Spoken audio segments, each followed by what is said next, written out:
Yeah, it's something like the board's worked hard to address. You know, the tail end of last year, and that we were working out at Cook, and it was dead on like that there during those summer months. But because of the wear and tear over the winter, and that it certainly takes an effect on the pitch. And by the end of come December time, it got really bad. You know, and it was difficult to train there. So it was. So like I say, we've managed to secure boys models, so we have from now to the end of the season, not just for ourselves but all the academy ones too.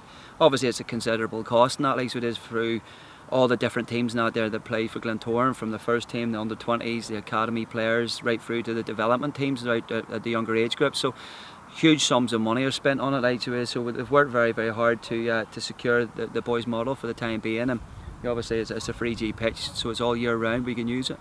Yeah, it's been a wee bit frustrating, I suppose, because we've had to move to a number of different facilities over the summer months, not the summer months, but even a wee bit last year. You know, we had to go down to Larne and train at one stage, given that 3G pitches in Belfast are an absolute premium and they're very, very hard to get. So it's because everybody has them booked out well in advance. So the club addressed that in the summer. You know, the board went out and secured the boys model here so that we have a facility to train at all year round, which obviously becomes very, very valuable.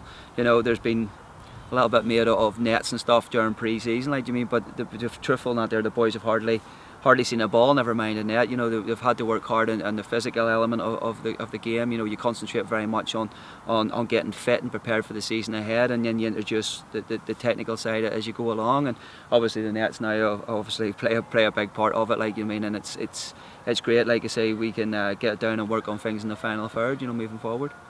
I think that's something that we wanted to, when we spoke to the board in very, very early doors, that there wasn't really much of a joined up approach out there for the club. You know, the 15s and the 14s and 15s should be training together, the 16s and 17s, 18s and 19s, 20s and first team out there. But because we've had to be scattered out across Belfast, given that we just didn't have the facilities within close to the ground or close to East Belfast to use, and there's so many teams, and you know, it's really, really difficult logistically to work out, you know, where everybody should be training. So it was really important, I feel, out there for the development of the players. Like, you know, if a 16 manager needs another player from the younger age group, now he's been able, because he can train beside them, he can ask straight away, and the player's there on site. And it's not a case of it's a lot more joined up approach in terms of coaching too. You know, you need to get new ideas all the time as a coach, and who better to learn off than other people around you, know, who works for the club. So I think it's important that we do this, like, you know, and it's a very, very important move, and fair play to the board and the club and out there for sorting it out, because again it gives her somewhere to train all year round.